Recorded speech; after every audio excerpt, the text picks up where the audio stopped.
आज के शो में उज़ैर बलोच केस, तस्वीर के अलावा ठोस शवाहिद क्या?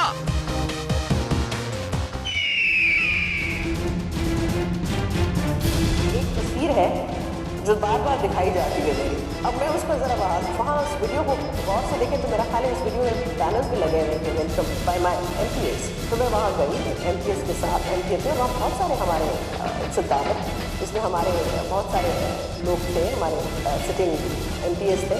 वहाँ एक शख्स खड़ा हुआ जिसको मैं नहीं जानती, उज़ैर बलोच, मैंने तो कभी नहीं देखा।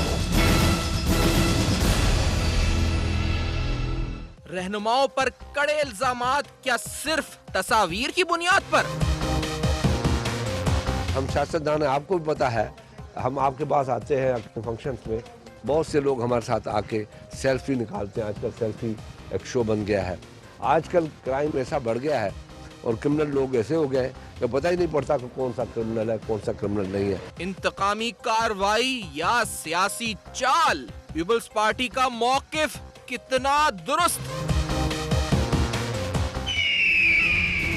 उज़ैर बलोच का और हमारा कोई वास्ता नहीं है, पीपल्स पार्टी में कभी रहे नहीं। इंडिविजुअली आप किसी जगह पे जाते हैं, हो सकता है कोई पार्टी वाले उनके पास भी गए हों या उनसे एरिया जब मुंडारी में गए हों तो उनकी मुलाकात हो गई हो। दैट डजंट मीन कि अगर मैं यहाँ सोच के किसी पॉलिटिकल इंडिविजुअल के पास जाता हूँ, मैं रोज दूसरी पॉलिटिकल फोर्सेस से मिलता हूँ, पख्तूनख्वा में भी मिलता हूँ, बलूचिस्तान में भी मिलता हूँ, पंजाब में भी मिलता हूँ। दैट डजंट मीन कि उनके साथ मेरा कोई पॉलिटिकल एफिलिएशन हो गई। उज़ैर बलोच के साथ अहम शख्सियात की तस्वीर का दूसरा रुख क्या? अस्सलाम वालेकुम। पस पर्दा हकाइक सनसनीखेज इंकशाफात, प्रोग्राम बेनकाब में हूं आपके साथ सैफान खान। इंतहाई अहम मामला है, पनामा केस का फैसला तो कल आना है, लेकिन एक और इम्पोर्टेंट केस जो मिलिट्री कोर्ट ट्रायल में गया है, जिस पर इल्जामात संगीन हैं, जिसके अंदर मुल्क से गद्दारी यानी दूसरे मुल्कों की एजेंसीज को सपोर्ट फराम करना, मालूमात फराम करना पाकिस्तान आर्मी की इंस्टॉलेशंस की, और इस हवाले से उज़ैर बलोच का केस इंतहाई अहमियत का हामिल है। लेकिन इस इंतहाई अहमियत के हामिल केस में, जिसमें यकीनी तौर पर उज़ैर बलोच की हिस्ट्री उठा के देख ली जाए शुरू से लेकर आखिर तक, तो उसकी क्रिमिनल एक्टिविटीज सबके सामने आ जाती हैं। लेकिन बीच में एक ऐसा वक्त भी आया जब उज़ैर बलोच हीरो की तरह तस्वुर होता था, मीडिया उसके पास जाती थी, अक्सर उसको पार्टीज मिलती थी। इसके अलावा बहुत से उलमा कराम उससे मुलाकात कर चुके हैं, बहुत से क्रिकेटर्स, रीनोन्ड सेलिब्रिटीज उससे मुलाकात कर चुके हैं, जिनकी तस्वीर हम आपको दिखाएंगे प्रोग्राम में। लेकिन यह बताना बड़ा जरूरी है कि इन तस्वीर में क्या इन तस्वीर से किसी की इनोसेंस या किसी का गिल्टी होना साबित हो जाता है? ये बड़ा अहम सवाल है, क्योंकि दो अहम बातें हैं। एक वो वीडियो, जिस वीडियो फुटेज के अंदर कायम अली शाह साहब वजीर आला मुंतखब होने के बाद एक दावत में गए, जिस दावत में वो जो पीपल्स पार्टी कहती है कि एक दावत आम थी, जिसके अंदर पीपल्स पार्टी नहीं बल्कि सैकड़ों लोग इनवाइटेड थे, हंड्रेड्स इनवाइटीज थे, जिसके अंदर बहुत से लोग थे, जहां फोटोज खिंची, जहां पर वीडियोस बनी, और वहीं पर कुरान करीम का इस वक्त एक तोहफा जो है फरियाल तालपुर साहिबा को उज़ैर बलोच ने दिया, जिसकी फोटो बन गई, जिस फोटो को बार बार हम इसको दिखाया जा रहा है और उनसे उसको मंसूब किया जा रहा है। इस वीडियो के बाद एक और इंपॉर्टेंट बात, उज़ैर बलोच का बयान जो कि उसने 164 के तहत रिकॉर्ड करा है, जिसके अंदर उसने ये कहा है कि मुझे सहूलतकार मेरे जो थे वो पीपल्स पार्टी के अहम लीडर्स थे। लेकिन उस बयान की कानूनी हैसियत क्या है? क्या 164 का बयान, क्योंकि पीपल्स पार्टी ये कहती है कि अगर वो बयान स्ट्रेस में लिया जाता है तो उस बयान की कानूनी या लीगल स्टेटस उसका कोई नहीं रह जाता। और फिर जो वीडियो वाली बात है, उस बात के जवाब में ये फोटोज जो मैं आपको इस वक्त दिखाऊंगा, जिसके अंदर शाहिद आफरीदी उज़ैर बलोच से मिलते हैं। ये गालिबन रमजान की फोटो है जिसमें इफ्तार हो रहा है। शाहिद आफरीदी मारूफ क्रिकेटर है, किसी तारुफ मत, नबील कबूल साहब मिल रहे हैं, मौलाना तारिक जमील साहब का बयान है या वो खिताब कर रहे हैं या वो स्पीच दे रहे हैं। उधर उज़ैर बलोच सामने नजर आ रहा है इस वक्त हमें। जो लाल मस्जिद के आलिम है, जो इस वक्त मुफ्ती है, जो वहाँ के इमाम हैं, उनके साथ उज़ैर बलोच की फोटो है। उसके अलावा दीगर उलमा के साथ भी इसकी पिक्चर सामने आई है मंजर आम पर। तो ये फोटोज और वीडियोज क्या किसी को मुजरिम साबित कर सकती हैं? क्या किसी पर इल्जाम लगाने के लिए काफी होती हैं? ये 164 का बयान इस पर क्या कहते हैं, इस पर लीगल एक्सपर्ट्स क्या कहते हैं? सियासतदान पीपल्स पार्टी क्या कहती है और दीगर हवालों से जो ईरान के साथ ताल्लुकात हैं उज़ैर बलोच के, उस पर डिफेंस एक्सपर्ट्स क्या कहते हैं। आज प्रोग्राम में हम बेनकाब करेंगे इस पूरी सूरत-ए-हाल को। मेरे साथ जनाब जस्टिस रिटायर्ड शाइक उस्मानी साहब, सीनियर माहिर कानून है, आईनी निस्बत और कानून के लिहाज से हमें प्रोग्राम में हमसे गुफ्तगू करेंगे। बहुत शुक्रिया सर आपने ज्वाइन किया। शौकत बसरा साहब पीपल्स पार्टी के सीनियर मरकजी रहनुमा है और ब्रिगेडियर रिटायर्ड फारूक हमीद साहब, आप नैब में भी रह चुके हैं, इसके अलावा दीगर अहम ओहदों पर रह चुके हैं डिफेंस के, और हमारे साथ आज डिफेंस के हवाले से इस पर बात करेंगे। तमाम शख्सियात का बहुत बहुत शुक्रिया आपने प्रोग्राम में ज्वाइन किया। बसा साहब आपसे स्टार्ट करते हुए सर, मैंने ये पिक्चर्स दिखा रहा हूं इस पर, इसमें मौलाना तारिक जमील साहब, शाहिद आफरीदी साहब मुझे नजर आ रहे हैं। ये सब इनोसेंट लोग हैं, मौजूद शख्सियात हैं जिनके साथ उज़ैर बलोच मौजूद था, क्योंकि हीरो बन गया था बीच में। मेरी अपनी फोटो उसके साथ है, मुझे सब मिल नहीं रही, मैंने खुद डाली थी फेसबुक पे। मेरा कजन साथ गया था, उसने अपनी फोटो डाल दी थी प्रोफाइल पिक्चर फेसबुक पे उज़ैर बलोच का खिंचवा के। तो बसा साहब ये फोटोज का क्या चक्कर है इस पर? तो फिर ये फरियाल तालपुर साहबा को कुरान शरीफ तोहफा दे रहा है, उसकी फोटो, ये क्या आपको क्या लगता है, मुमासलत क्या लगती है इस पूरे मामले में? बसरा साहब। सिफान, पहली बात तो ये है, जो मुल्ज़म है, जिसने जुर्म किया है, खा वो कोई भी हो, कितना ताकतवर हो, उसे कानून के शिकंजे से नहीं बचना चाहिए। उसके फैसिलिटेटर्स, उसके एडर्स, उसके अबेटर्स, खा कोई भी हो, उनको कानून के दायरे में आना चाहिए, इसमें कतई दो राय नहीं है। आपने जो नुक्ता उठाया वो बड़ा अहम है, और ये मीडिया में बहुत सारी फुटेज मैं देखता हूँ जो उज़ैर बलोच को कनेक्ट करने की कोशिश की जाती है पीपल्स पार्टी के लीडरान के साथ, जिसमें फ़रियाल तालपुर साहबा का एक फ़ोटोग्राफ है, वो एक फंक्शन होता है उसमें दिखाया जाता है। हालांकि फ़रियाल बीबी साहबा ने खुद भी उसमें एक इंटरव्यू दिया और अपनी पोजीशन बताई कि वहाँ कैसे उसके साथ मुलाकात हुई और किस तरह उनको कुछ जानता नहीं था आज तक। मैं कहता हूँ कि अगर फ़ोटो की बुनियाद पर किसी को मुल्ज़म बनाना है तो भाई फिर तो इन्ना लिल्लाहि व इन्ना इलैहि राजिऊन, फिर तो कानून ख़त्म हो गया ना आपका। अगर सिफान जैसे आप कह रहे हैं कि आपका भी उज़ैर बलोच के साथ फोटो है, मेरी फोटो है उज़ैर बलोच की, ये तफ्तीश होनी चाहिए कि अगर उज़ैर या शाहिद अफरीदी साहब का है या फ़रियाल बीबी साहबा का है या शौकत बसरा का है, अगर तो उज़ैर बलोच के जुर्मों में, उज़ैर बलोच की वारदातों में, उज़ैर बलोच की जासूसियों में, उज़ैर बलोच की गद्दारियों में शौकत बसरा या कोई बंदा भी शामिल है, तो मैं समझता हूँ उतना ही बड़ा मुजरम है जितना उज़ैर बलोच है। और बात बड़ी क्लियर सी है, जो पाकिस्तान का गद्दार है वो मौत का हकदार है, और उज़ैर बलोच के मामले को पाकिस्तान में असल में बड़ी आसानी से आप लोगों को बदनाम करने के लिए, एक्सप्लेनेशन देना बसरा साहब, ये किस तरह की फोटोज हैं सर? ये फोटोज जो वीडियोस इस पर हैं, क्योंकि जो आपकी पार्टी से मैंने पूछा है वो कहते हैं कि ये एक दावत थी जिसके अंदर इनविटेशन आया था कुछ और लोगों की तरफ से, हमें ये भी नहीं पता था। सईद गनी साहब ने एक इंटरव्यू में कहा है। सर आपको पता है किस बारे में है, क्यों आप लोग गए थे वहां पे, क्यों ये फोटोज हुई, ये जो कुरान शरीफ का तोहफा दिया, ये कब हो रहा था, क्यों आप लोग इलेक्शन के फौरन बाद और वज़ीर आला मुंतखब होने के बाद कायम अली शाह साहब क्यों गए थे वहां पे, क्या मामला था? बसरा साहब। सिफान, बहुत इंपॉर्टेंट पॉइंट है। लियारी में हमारे जो लोग MPAs MNAs मुंतखब हुए थे, उन्होंने एक पार्टी का अरेंज किया था, एक खाने का बंदोबस्त किया था इन ऑनर ऑफ कायम अली शाह साहब, और फ़रियाल तालपुर साहबा भी वहाँ पे गई थी। अच्छा, अब उस प्रोग्राम के अंदर वहाँ पर बहुत सारे लोग, एक नहीं हज़ारों लोग उस खाने के अंदर मौजूद थे, उनमें से एक उज़ैर बलोच भी था। अब अच्छा, उज़ैर बलोच को फ़रियाल तालपुर साहबा ने खुद कहा रिकॉर्ड जब उन्होंने इंटरव्यू दिया कि आज तक उस शख्स को ना मैंने देखा था, ना मैंने उसका नाम सुना, ना ही हमारा पार्टी का वो कारकुन कभी रहा है माजी में भी। अच्छा, अब उसके साथ वो उस फंक्शन में गए, उस फंक्शन को इतना चलाया गया और मेरी तो समझ से बाहर है, अभी तक निकला क्या? बिल्कुल इसी तरह आज एक साथ निकला क्या ना, इसको पकड़ा गया था। मैं एक सेकंड में साथ रहेगा मैं सर, ये एक सेकंड में मैं जैसे शाइक उस्मानी साहब, ये वो बयान 164 के तहत, क्योंकि दावत की तो क्लैरिफिकेशन आप दे रहे हैं ना सर, ये जो बयान वो देता है जैसे शाइक उस्मानी साहब, जिसके अंदर वो नाम लेके कहता है कि मुझे फला फला पीपल्स पार्टी के रहनुमाओं ने कहा कि यहाँ चाइना कटिंग या प्लॉट पे कब्जे करो या ये करो या वो करो। सर ये 164 का बयान पीपल्स पार्टी कहती है इसकी कोई अहमियत नहीं है। शाइक उस्मानी साहब, ये क्या वाकई में ये इसकी कोई अहमियत नहीं होती इस बयान की? क्या है ये? ये बिल्कुल सही है कि ये 164 का बयान जो होता है उसकी कोई कानूनी ज़बान में जिसे कहते हैं कि एविडेंशियली वैल्यू नहीं होती है उसकी। वो चीज़ें जो उस बयान में लिखी हैं बाद में आपको उसका सबूत देना पड़ता है विटनेसेस के थ्रू। अच्छा, तो वो विटनेसेस अगर प्रोसिक्यूटर लेके आती है तो यकीनन वो सबूत दे सकती है, लेकिन उस बेसिस पर 164 बयान के बेसिस पर कोई कन्विक्ट नहीं हो सकता। लेकिन सिर्फ 164 का बयान पर होता क्यों है? और ये मजिस्ट्रेट के सामने अगर इसकी कोई हैसियत ही नहीं है, और फिर डिफाई किस तरह, यानी इसको किस तरह वो कह देगा कि मैंने ये बयान नहीं दिया, यानी वो आगे जाके मिलिट्री कोर्ट के ट्रायल में कह सकता है, यानी इसको किस तरह चैलेंज कर रही है पीपल्स पार्टी? क्या वजह है इसकी लीगल हैसियत, मतलब कैसे चैलेंज हो रही है शाइक साहब? देखिए, इसको चैलेंज की बात नहीं है। देखिए, इसको सबूत देना पड़ेगा। ये तो बयानात तो आ गए, ये तो प्रेस के लिए है, जनरल ये बयान प्रेस के लिए है इस पर, बिल्कुल, ये पब्लिक के लिए, प्रेस के लिए हैं, पॉलिटिकल एडवांटेजेस के लिए है, ये बयान दिए जाते हैं। अब ये डॉक्टर आसिम जो थे इतने 2 साल तक, 1 साल 1.5 साल तक घूमते रहे, वापस से वो बाहर जाने की तैयारी कर रहे हैं, तो ये कोई बात नहीं होती।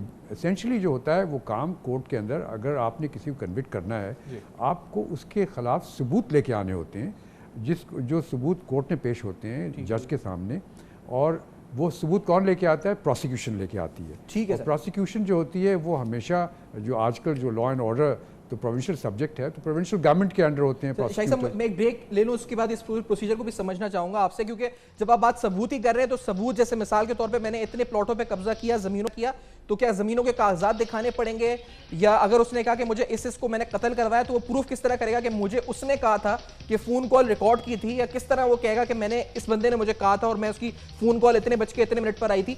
ये सब साबित करना पड़ेगा। शायद उस्मानी साहब के सामने सवाल रखेंगे, ब्रिगेडियर फारूक हमीद साहब के सामने भी अहम मामला रखेंगे, शौकत हसन साहब भी साथ हैं। इस ब्रेक के बाद बेनकाब करेंगे, देखते रहिएगा।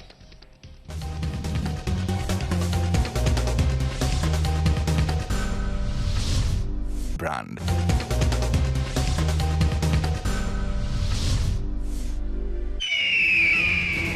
उज़ैर बलोच का और हमारा कोई वास्ता नहीं, पीपल्स पार्टी में कभी रहे नहीं। इंडिविजुअली आप किसी जगह पे जाते हैं, हो सकता है कोई पार्टी वाले उनके पास भी गए हों या उनसे एरिया जब मुल्लारी में गए हों तो उनकी मुलाकात हो गई हो। दैट डजंट मीन कि अगर मैं यहाँ सोच के किसी पॉलिटिकल इंडिविजुअल के पास जाता हूँ, मैं रोज दूसरी पॉलिटिकल फोर्सेस से मिलता हूँ, पख्तूनख्वा में भी मिलता हूँ, बलूचिस्तान में भी मिलता हूँ, पंजाब में भी मिलता हूँ। दैट डजंट मीन कि उनके साथ मेरा कोई पॉलिटिकल एफिलिएशन हो।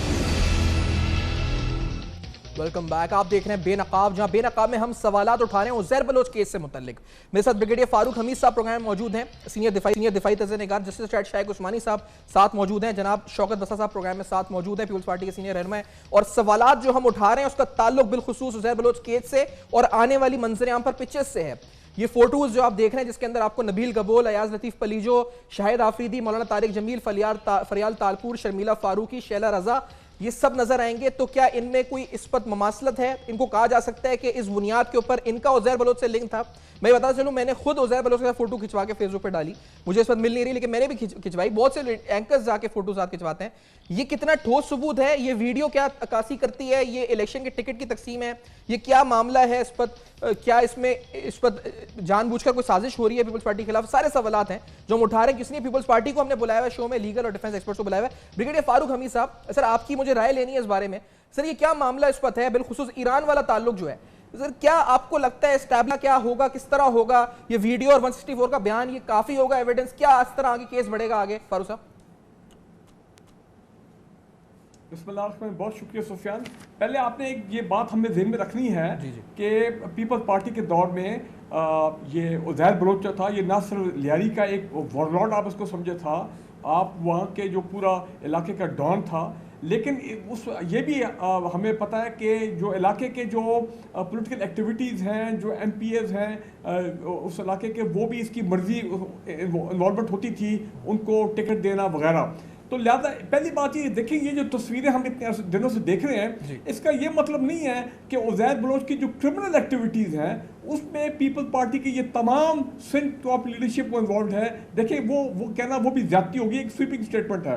हाँ, इंपॉर्टेंट चीज़ ये है कि उज़ैर बलोच की पहले जो GIT हुई है, वो GIT को सिंध पुलिस के अफसर ने सुना है साइन नहीं किया, नंबर 1। नंबर 2 ये है, जो उज़ैर बलोच को मिलिट्री कोर्ट के में उसके ट्रायल ले जाया जा रहा है, उसका बेसिक इशू ये है कि इसका ईरानियन पासपोर्ट, कुलदीप यादव और रॉकर नेटवर्क, उनके साथ इसकी गठजोड़, involvement in terrorist activities in Karachi and may be in Balochistan, और उसके बाद जो सीनियर मिलिट्री ऑफिसर्स की मूवमेंट कराची में और मिलिट्री इंस्टॉलेशन की इंफॉर्मेशन गालिबन वो भी ये पास करता रहा। तो मिलिट्री कोर्ट मेरा ख्याल है ज़्यादा फोकस इस चीज़ पे करेगा कि ये जो पाकिस्तान के कौमी सलामती के जो इंटरेस्ट है उसके खिलाफ इसने काम किए। एक तो ये, दूसरा याद रखें कि डॉक्टर जुल्फिकार मिर्जा जब होम मिनिस्टर थे, हाँ, उनके बकायदा स्टेटमेंट्स हैं, वीडियो मौजूद हैं जिसपे उन्होंने उज़ैर बलोच को ऑन किया था और मेरे ख्याल है इस हद तक उन्होंने कहा था कि हमने जो वेपन्स के लाइसेंसेस हैं वो दिए अमन कमेटी को, और लियारी की जो अमन कमेटी है वो मेरा ख्याल है यही अपना उज़ैर बलोच इसको हेड करते थे। मैं इसमें दो सवाल आपसे पूछना चाहूंगा, तमाम चीजें। एक सवाल मैं आपसे सामने रखना चाहूंगा, बड़ी इंपॉर्टेंट बात मैं कहने लगूं। जी कह दे सुने, कह दे जी सर। मैं ये कहना चाह रहा हूं कि देखें, उज़ैर बलोच ने जो इंकशाफात किए GIT में, या अब जो जाके वो इदारों के सामने इंकशाफात किए, उसमें जो खतरा वाली चीज़ है पीपल्स पार्टी के लिए वो ये हो सकती है कि जब वो ये बताए कि जो मैंने 300+ मर्डर्स जो कहा जाता है GIT में उसने कन्फेस किए हैं, कि अगर उन मर्डर्स में उन्होंने कोई पीपल्स पार्टी के टॉप लोग हैं, अगर वो उसमें मुलव्वस है, या बेनज़ीर भुट्टो साहबा के असैसिनेशन में अगर कुछ लोग इन्वॉल्व हैं, अगर वो वाइटल इंफॉर्मेशन देता है, वो पीपल्स पार्टी के टॉप लोगों के लिए। मैं इसमें दो एक चीजें बात सर, एक जिसने बात जो टिकट वाली बात है सर, उस पर मैंने एक इंटरव्यू उज़ैर बलोच का खुद सुना, उसमें उसने कहा कि हकीम बलोच कोई शख्सियत थी जिसको वो टिकट देना चाहता था, वो कहता पीपल्स पार्टी ने टिकट नहीं दिया उसको। ये उसने एतराज इलेक्शन 2013 के बाद हकीम बलोच के ऊपर उठाया था, जिससे मैं अपना, मुझे लगता है कि उसकी बात नहीं मानी हकीम बलोच के मामले में। मुझे पता नहीं, शौकत साहब ज्यादा बता सकते हैं क्या मामला था। अच्छा, दूसरी बात सर, ये जुल्फिकार मिर्जा वाले, हकीम बलोच का उसने कहा था टिकट का। दूसरी बात सर, जुल्फिकार मिर्जा वाली बात जो है ना साहब, सर जुल्फिकार मिर्जा के साथ आप समझते हैं कि वो जो ब्यूरोक्रेसी इस वक्त होगी, जो DC होगा, यानी एक जो वेपन का लाइसेंस होता है, ये इसके अंदर एक पूरा स्ट्रक्चर इन्वॉल्व होता होगा, क्या ये सब एक अकेली शख्सियत पे हम डाल सकते हैं कि इसने किया, या उसके अंदर पूरा ब्यूरोक्रेटिक स्ट्रक्चर था? और वो तो कह रहा है अभी भी मैं साथ खड़ा हूं, लेकिन मतलब इसका मतलब सब कुछ वही है।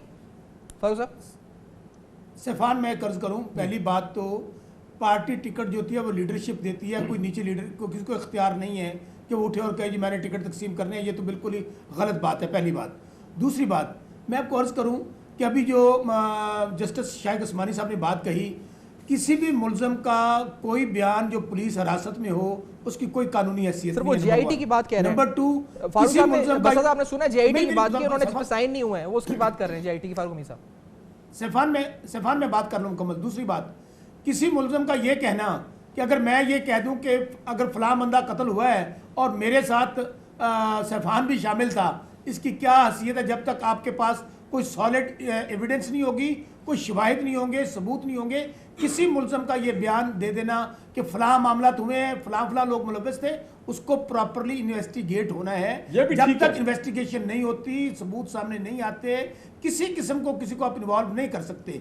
जहां तक GIT की बात की ब्रिगेडियर साहब ने, अगर नहीं हुए साइन, वो बात कौम के सामने आनी चाहिए। जब GIT बनी थी, हो सकता है उस पुलिस अफसर को कोई रिजर्वेशन हो कि जी मैं इससे डिफर करता हूं, या मेरा उसने कोई इख्तिलाफी नोट दिया हो। बात जो आप सैफान कहना चाहते हैं, जो मैं समझना चाहता हूँ, सिर्फ इसको पकड़े हुए 1 साल हो गया या 1.5 साल इसको, उज़ैर बलोच को।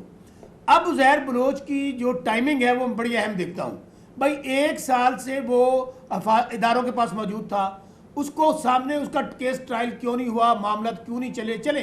अब भी अगर उसका मामला आ गया है तो बिल्कुल मैं समझता हूँ हक़ाइक़ कौम के सामने आने चाहिए। अभी मुझे ब्रिगेडियर साहब की बात मैं सुन रहा था और मुझे बड़ा अजीब लग रहा था कि जी वो जो असैसिनेशन हुई है शहीद बीबी के हवाले से, या जो कत्ल हुए हैं, और भाई अगर कोई सबूत है इस किस्म के उज़ैर बलोच के पास, मैं पार्टी का कारकुन हूँ, जिस तरह पूरी कौम को बीबी की शहादत का दुख है, हर पाकिस्तानी को दुख है, मुझे तो बहुत दुख है ना, मैं पार्टी का कारकुन हूँ। हम चाहते हैं कि अगर किसी के पास ऐसी चीजें हैं वो हक़ाइक़ कौम के सामने आने चाहिए। अगर हमारी कोई लीडरशिप उज़ैर बलोच के जुराइम में मुलव्वस है, वो भी हक़ाइक़ कौम के सामने आने चाहिए। लेकिन फारूक हमीद साहब, सर ये इससे पहले सर मैं ये जो पिक्चर फोटो वाली बात है इसको भी थोड़ा क्लियर, जो खुर्शीद शाह साहब ने बयान दिया है, हमारे पास खुर्शीद शाह साहब का बयान है इस वक्त जो उन्होंने दिया, अगर रेडी है तो हम खुर्शीद शाह साहब का बयान चलाते हैं। खुर्शीद शाह साहब क्या कहते हैं इस पूरे मामले के बारे में, फोटोज के बारे में? ये सभी बड़ी इंपॉर्टेंट बात है। उन्होंने जो पॉलिटिकल पर्सनालिटीज और फंक्शंस की बात की है, किस तरह वो जाते हैं, क्या होता है वहां पर, ये जरा सुने।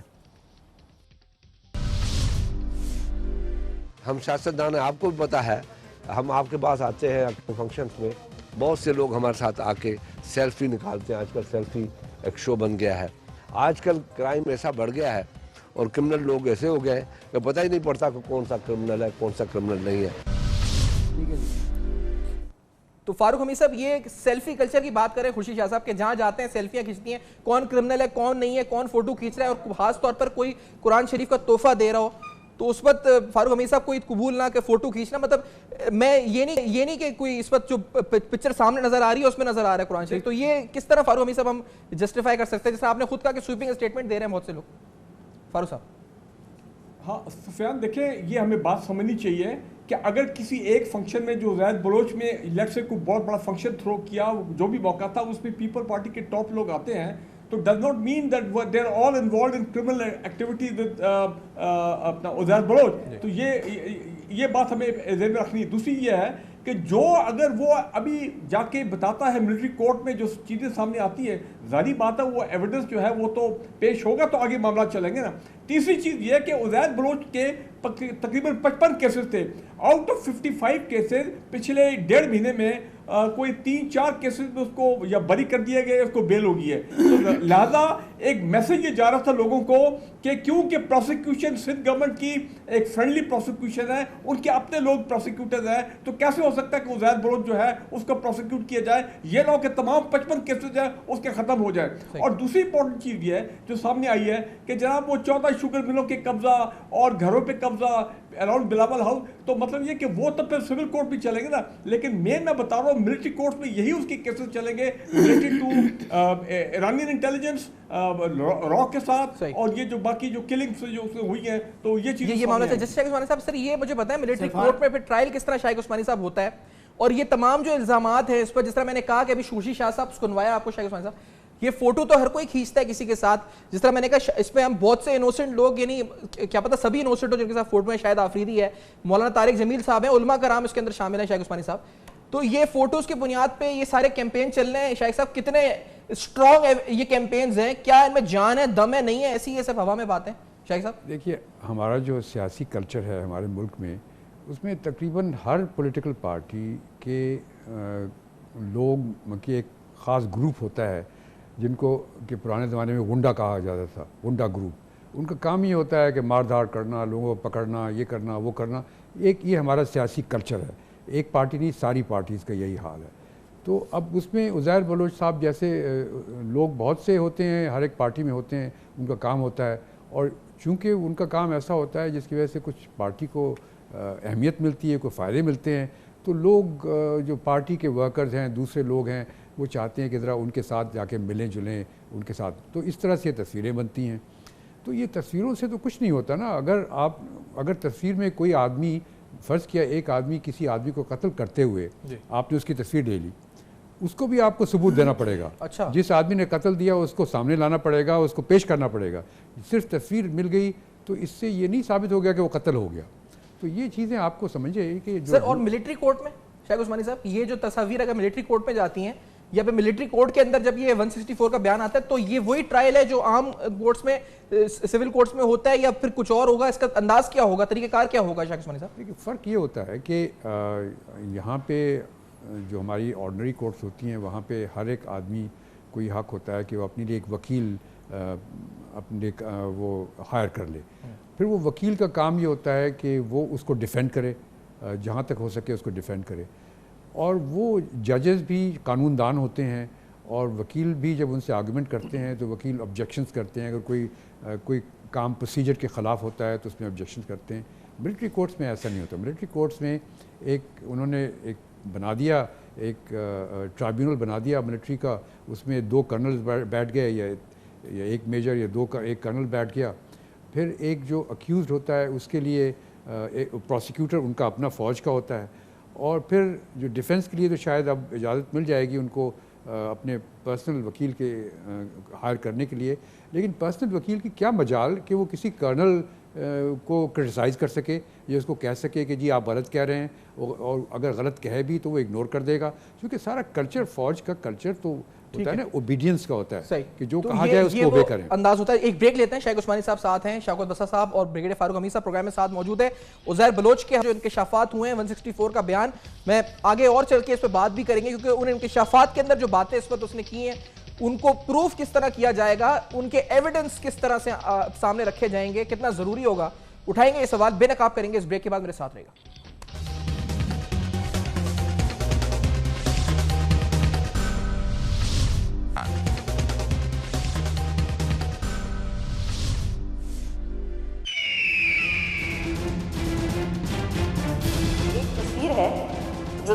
दिखाई जाती है मेरी। अब मैं उस पर ज़रा वहाँ उस वीडियो को गौर से देखें तो मेरा ख्याल है उस वीडियो में बैनर्स भी लगे हुए थे वेलकम बाय माय MPs। तो मैं वहाँ गई MPs के साथ, MPs में वहाँ बहुत सारे हमारे सिद्धांत, इसमें हमारे बहुत सारे लोग थे, हमारे सिटिंग MPs थे।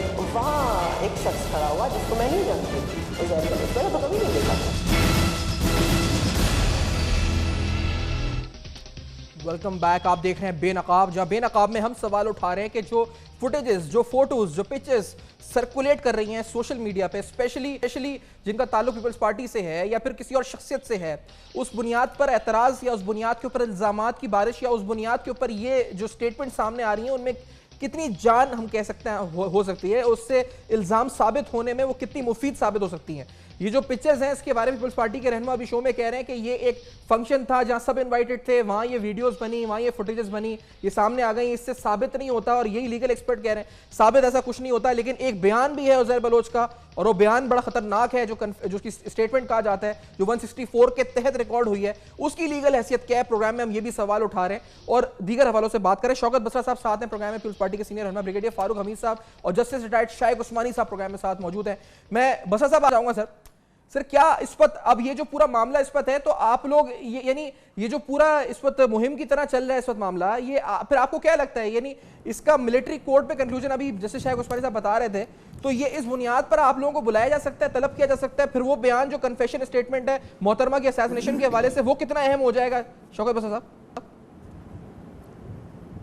सैफान जज साहब आपके पास बैठे हैं, अदालतें फोटोग्राफ्स पे, अदालतें बातों पे, कोई वहाँ पे ना कन्विक्शन होती है ना उनको बरियत होती है, वहाँ सबूत चाहिए होते हैं, वहाँ पे एविडेंस चाहिए होती है, वहाँ पे बाकायदा आपको जब पुलिस इन्वेस्टिगेशन करती है उसमें कनेक्ट करती है कि जी फलां एविडेंस हमारे पास मौजूद है किसी मुजरिम को जुर्म से कनेक्ट करने के लिए। इवन वो जो पुलिस फाइंडिंग है वो भी जज साहब पे बाइंडिंग नहीं होती है, कि जो कि police finding is not binding on the courts. जज साहब ने अपना माइंड अप्लाई करना होता है कि क्या वाकई ही जो पुलिस ने इन्वेस्टिगेशन की है या जो सबूत सामने आए हैं या जो शवाहिद सामने आए हैं वाकई किसी मुल्ज़िम को कनेक्ट करते हैं। मेरे भाई पाकिस्तान पीपल्स पार्टी तो चाहेगी कि और हमारे खिलाफ तो मनगढ़ंत सर एक बात बताएं सर, पीपल्स पार्टी के बारे में हमने ये सुना है वज़ीर साहब कि आप लोगों ने ये फैसला किया है, अपनी आला क़यादत ये मुझे तस्दीक करें या तरदीद करें इस बयान की, कि ये सारा मलबा आप लोग जुल्फ़िकार मिर्ज़ा साहब पर डालने का प्लान बना रहे हैं कि ये सब जुल्फ़िकार मिर्ज़ा साहब ने करवाया था ताकि आप लोगों की जान छूट जाए बसर साहब, और उन्हीं को अटैक करने का प्लान है। ये आप लोगों की लाइन है क्या पार्टी की इस पर? सैफान मैं आपको अर्ज़ करूँ, दूध का दूध पानी का पानी होना चाहिए। कोई किसी पे ना ये गिरा सकता है ना हो सकता है। अगर जुल्फ़िकार मिर्ज़ा साहब उनके जुर्म में मुलव्वस है वो हक़ाइक़ सामने आने चाहिए। अगर हमारी पार्टी में से कोई जुर्म में मुलव्वस है वो सामने आने चाहिए। और इवन वो लोग जो आप समझते हैं कि जिसने भी उनके जुर्म में मुलव्वस हुआ है, क्योंकि उन पर बड़े सीरियस एलिगेशंस हैं और जो एलिगेशंस उज़ैर बलोच पर हैं उसकी भी हक़ाइक़ कौम के सामने आने चाहिए। अगर वो बंदा ईरान के साथ जासूसी में मुलव्वस है, गुलभूषण के साथ मुलव्वस है, अफगानिस्तान से, तो वो मैं तो पहले कह चुका हूँ जो पाकिस्तान का गद्दार है वो मौत का हकदार है, उसमें कतई को दो राय नहीं है। इसलिए पीपल्स पार्टी ये मुतालबा करती है आपके प्रोग्राम के जरिए कि पूरे हक़ाइक़ कौम के सामने लाए जाएं। पीपल्स पार्टी को इस तरह सॉफ्ट टारगेट बनाकर हमारी मीडिया में अंदर टारगेट किलिंग ना की जाए। हमारे लीडरान जावेद नागौरी और शाहजहां बलोच, शौकत साहब क्या इस गद्दार ने टिकट दिए थे इन लोगों को, यानी दिलवाए थे टिकट शाहजहां बलोच, जावेद नागौरी और सानिया नाज को लियारी से? बसर साहब ये क्लैरिफाई जरूर करें क्योंकि आप पे तो ये सारे डायरेक्ट इल्जाम है जी कि आप ये टिकट ये दिलवाता था पार्टी को। सैफान खान मैं पहले कह चुका हूं किसी का कोई इख्तियार नहीं है पार्टी टिकट दिलाने में। पार्टी टिकट हमेशा लीडरशिप देती है और जिन MPs MNs के आपने नाम लिए हैं डेफिनेटली ये लियारी से मुंतखब हुए हैं और ये पाकिस्तान पीपल्स पार्टी के लोग हैं। इनको टिकट डायरेक्ट उस वक्त शहीद बीबी ने दिया था और लास्ट इलेक्शन में जो हुआ वो तो 2013 में इलेक्शन हुआ, आपको याद है 2008 का इलेक्शन था वो शहीद बीबी ने दिए, 2013 में हमारी क़यादत ने टिकट तकसीम किए, तो उसमें कतई किसी का हाथ नहीं है। बाकी ये अगर तीनों जो आपने नाम लिए हैं अगर ये उनके जराइम में मुलव्वस है उज़ैर बलोच के, तो भाई हक़ाइक़ सामने लेकर आए कौम के। इसलिए किसी के साथ रू रायत नहीं होनी चाहिए, लेकिन किसी को इस बुनियाद पर डीफेम करना। अच्छा ये जो मोहतरमा की असैसिनेशन का मामला है बसरा साहब, अभी फारूक हमीद साहब ने सवाल उठाया था, तो सर ये अगर मिलिट्री कोर्ट के सामने ऐसा कोई बयान देता है और इसमें आप ही आला क़यादत को मुलव्विस करता है मोहतरमा की असैसिनेशन वाला जो मामला है। शौकत रज़ा साहब, देखिए सैफान में पहले कह चुका हूँ, जैसा भी आपको इस बात का जवाब दे चुके हैं, किसी के बयान देने से, किसी का नाम लेने से, किसी की पिक्चर दिखाने से, किसी का फोटो बन जाने से, किसी की आवाज रिकॉर्ड करने से, तरह तरह की बात, कोई मुल्ज़म मुजरम नहीं बनता जब तक उसके मुतल्लिक ठोस शवाहिद सबूत और एविडेंस ना हो। इसलिए बयानात तो मैं आपको पहले कह चुका हूं कि मैं केस बताता हूं, मैं अदालत में पेश हुआ, उस केस में मैं वकील था मुद्दई का। एक मुल्ज़म ने कह दिया अदालत के सामने कि जज साहब ये जो बंदा कत्ल हुआ है ना वो मैंने किया है, दूसरे मुल्ज़म ने नहीं किया जो मेन मुल्ज़म था। आपको पता क्या हुआ कि जिस मुल्ज़म ने ये बयान दिया अदालत ने उस मुल्ज़म को बरी कर दिया, जो मेन मुल्ज़म था जिसको खिलाफ एविडेंस थी, शवाहिद थी, उसको सजाए मौत हुई। तो भाई ये बातें करने से, लेकिन अभी जज साहब ने मिलिट्री कोड का हवाला दिया, मिलिट्री कोड का हवाला भी दिया, आपने सुना होगा फारूक हमीद साहब आपसे। सर वो कहते हैं कि कर्नल साहब के सामने तो कोई वकील इस पर नहीं मजाल करता आर्ग्यू, यही आप जैसे शाइख उस्मानी साहब कह रहे हैं? शाइख उस्मानी साहब से पहले हम डिटेल में पूछ भी लेना है सर, आपको याद होगा मैं पूछ लूं ना शाइख उस्मानी साहब मिलिट्री कोड में क्या इस पर जब कहते जी कहते देखिए अदालत खा मिलिट्री कोर्ट हो, याद होगा ये जो अब मिलिट्री कोर्ट बन रही थी, पीपल्स पार्टी ने उसके अंदर अमेंडमेंट्स डाली थी कि हर मुल्ज़म को हक है वकील करने का और ये मुल्ज़म का राइट है उसके खिलाफ। वो सही है लेकिन वो आर्ग्यू भी तो करेगा ना वकील आगे। 24 घंटे शाइख उस्मानी साहब क्या कह रहे थे सर, मैं ये उनसे पूछ रहा था शाइख उस्मानी साहब सर, मिलिट्री कोड के आगे आप कह रहे थे कर्नल होते हैं तो वो उस पर वकील जो डिफेंड करेगा, उज़ैर बलोच अगर कुछ बोलेगा तो वो सही तरह, आप मतलब इस पर कुछ रोशनी डाल रहे थे शाइख उस्मानी साहब, वो क्या था मामला? देखिए बात उसमें यह है कि फ़ौज का कल्चर जो होता है वो मुख्तलिफ होता है एक कोर्ट के कल्चर से। फ़ौज में तो ओबीडियंस की बात होती है कि एक किसी ने ऑर्डर दे दिया, उसने सुन लिया, कोई ज़्यादा बातें नहीं कर सकता, एक लाइन पे रहेगा, इधर उधर नहीं होगा, उनका तौर तरीका है फ़ौज का। वो उनके अपने लिए तो बहुत अच्छा है, अपने जो वहाँ पे जो उनके फ़ौज के अंदर जो कभी कभी किसी किस्म का लेकिन ये जो जब कोई इस किस्म के केसेस, पॉलिटिकल नौयत के केसेस जब जाते हैं फ़ौज में, तो उसमें भी जब कोई अगर वकील अपना भी करे, वो फ़र्ज़ किया अपना वकील ना हो तो और बात है, अपना भी कर ले वकील, बाहर से ले जाए, तो उसके लिए ज़रा मुश्किल होता है कि वो उसी तरीके से, उसी फोर्सफुल तरीके से जिस तरह कि वो एक जज जो कि कानून को समझता है उसके सामने बात कर सके। क्योंकि एक कर्नल वगैरह जो होते हैं फ़ौज के, उनको कोई कानून की कोई ख़ास इल्म तो होता नहीं है, नॉलेज होती, थोड़ी बहुत नॉलेज होती है। तो फ़ौज का जो होता है यकीनन जस्टिस तो वो यकीनन देते हैं, लेकिन जो जिस तरीके से वो किसी पॉइंट पे पहुंचते हैं वो तौर तरीका मुख्तलिफ होता है। उसमें जो सहूलतें एक सिविल सिस्टम में है, यानी जो बाहर कोर्ट्स के सिस्टम में, वो वहाँ नहीं होती और वहाँ फैसले होते हैं और देर नहीं होती। नहीं तो सर ये फारूक हमीद साहब, तो फिर फैसले तो फिर मतलब क्या ये जो बयान है 164, ये तमाम मामला, ये तो फिर अगर आर्ग्यूमेंट सही नहीं होगा जिस तरह जैसे साहब कह रहे हैं, तो फिर तो मामला लग रहा है कि क्या होगा क्या नहीं होगा। फारूक हमीद साहब सुफियान, मुझे 2 मिनट दें ताकि मैं आपको सिचुएशन क्लैरिफाई करूं। पहली बात तो यह है कि उनकी उज़ैर बलोच के जो 55-60 केसेस हैं जनाब, वो सारे मिलिट्री कोर्ट रिलेटेड नहीं है, उसमें तो काफ़ी उनके कोर्ट चल रहे केसेस, वहाँ पे कोई मेरे ख्याल है टेररिज्म कोर्ट में भी है वगैरह वाली, ये तमाम ये मिलिट्री कोर्ट में देखें। मैं विद ऑल रिस्पेक्ट अपना जस्टिस साहब से थोड़ा इख्तलाफ करूँगा। Military court by name it is not a session court, it is not a civil जज की अदालत नहीं है। मिलिट्री कोर्ट का अपना एक कल्चर है, वहाँ पे पूरे मुल्ज़िम को पूरा राइट ऑफ डिफेंस होता है। हाँ, जो बाहर के पर्क्स और प्रिविलेजेस हैं हमारे अपने लीगल सिस्टम के, ना वहाँ पे स्टे ऑर्डर होते हैं, ना वहाँ मेडिकल सर्टिफिकेट चलते हैं ये जाली किस्म के, ना वहाँ पे एडजर्नमेंट्स होती हैं, और ना वहाँ वकील जो हैं वो केस को तूल देते हैं खाम खा, बिकॉज दे हैव टू वो और मामला होते हैं बाहर सिविल कोर्ट में। तो लिहाजा वहाँ पे स्पीडी जस्टिस है और मिलिट्री जस्टिस है, और यकीनन उसमें देखिए ना, सुप्रीम कोर्ट ने जब इन तमाम हालात के बावजूद सुप्रीम कोर्ट ने मिलिट्री कोर्ट्स को अप्रूव किया है, सुप्रीम कोर्ट ने मिलिट्री कोर्ट की एक्सटेंशन की है, पॉलिटिकल पार्टीज भी कर रही है। तो सुप्रीम कोर्ट भी जब कह रहा है, इसका मतलब यह है कि वो भी समझते हैं कि इन हालात। लेकिन फारूक साहब आपने अभी खुद कहा था कि सब में इंपॉर्टेंट मामला जो है वो ईरान वाले ताल्लुकात का है। आपने अभी खुद कहा कि सब में इंपॉर्टेंट मामला ईरान वाले मामलात का है, जो ईरान के साथ ताल्लुक है, जिसकी बुनियाद पर मामला आगे सजा की हद तक आगे ईरान हो गया सुफियान ईरान हो गया, दहशतगर्दी होगी, सही। उसके बाद रॉ के साथ नेटवर्क लिंकेजेस, ये तमाम चीजें आ गई ना। तो ये तो मिलिट्री कोर्ट में कौन से केसेस जाते हैं? मिलिट्री कोर्ट में प्रोविंशियल गवर्नमेंट वही केस देती है जो कि sir, hardcore black military court में सहूलतकारों का किस तरह से अंदाजा लगाया जाएगा? करप्शन के देखिए ये सहूलतकार जो है इस वक्त वो अगर मुबैना तौर पर है तो उन तक कैसे पहुंचा जाएगा? करप्शन का केस मिलिट्री कोर्ट में नहीं जाएगा। हाँ, अगर पता लगता है कि यहाँ पे मिसाल के तौर पे बीबी के केस में, खालिद शहनशाह के केस में, बिलाल शेख के केस में जो कंट्रोवर्शियल डेथ हुई हैं, अगर उसमें कोई लिंकेजेस निकलते हैं तो आपको पता है रावलपिंडी में एंटी टेररिस्ट कोर्ट है जो कि बीबी का केस जो है वो 6-7 साल से चल रहा है। एक मिनट दीजिएगा सैफान, एक बात कहना चाहता हूं। देखें उज़ैर बलोच के केस में हमारी पार्टी की, पीपल्स पार्टी की टारगेट किलिंग हो रही है, हमारी लीडरशिप की टारगेट किलिंग हो रही है, पार्टी को बदनाम करने की कोशिश की जा रही है। और मैं आपके प्रोग्राम के जरिए मुतालबा करता हूं कि दूध का दूध पानी का पानी होना चाहिए। ये पाकिस्तान पीपल्स पार्टी वाहिद जमात है और हमने कभी भी मीडिया के जितना भी हमारे खिलाफ होता है हमने कभी कोई इंतकामी कार्रवाई नहीं की। हमें बहुत सब्र है, हमें बहुत पेशेंस है,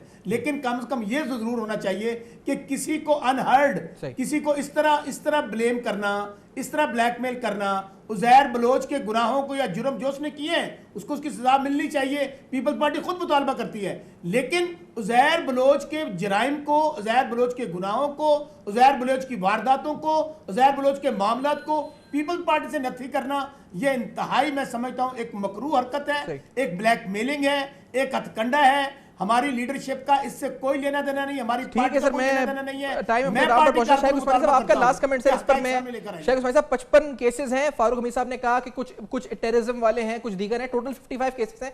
फेरिस भी दिखा हमारे पास मौजूद है केसेस की।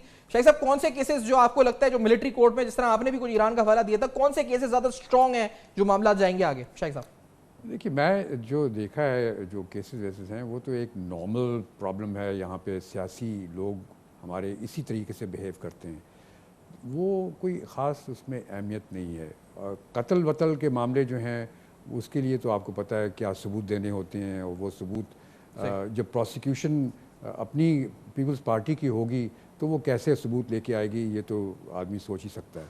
लेकिन जो चीज़ मैं समझता हूँ कि शायद उसमें को ज़रूर को पेशरफ्त होगी, वो जो एक स्पाई का काम, जो या जासूसी का काम के मुतालिक जो चार्जेस उसके पर हैं कुछ ईरान में या कहीं पे, ठीक है सर, वो एक ऐसी चीज़ है जिससे कि मुल्क की सिक्योरिटी को उससे काफ़ी खदशा है। ठीक है शाह साहब, मैं शुक्रिया अदा करूंगा आपका इसी नोट पर बहुत, और आपका भी और शौकत बसर साहब का और ब्रिगेडियर फारूक हमीद साहब का प्रोग्राम आपने ज्वाइन किया। इल्ज़ामात बहुत बड़ी बोचार है, फोटोज़ की इस वक्त भरमार है, और सोशल मीडिया पर हो जहाँ पर भी हो, वो कितने हद तक रेलिवेंट होते हैं किसी को इनोसेंट या गिल्टी साबित करने में, लीगली क्या, लीगल ग्राउंड्स क्या कहते हैं, सियासी ग्राउंड्स, डिफेंस की बुनियाद पर क्या लोग समझते हैं। फीडबैक फेसबुक, ईमेल और ट्विटर देखते रहेगा। अब तक अपना बहुत ख्याल रखिएगा।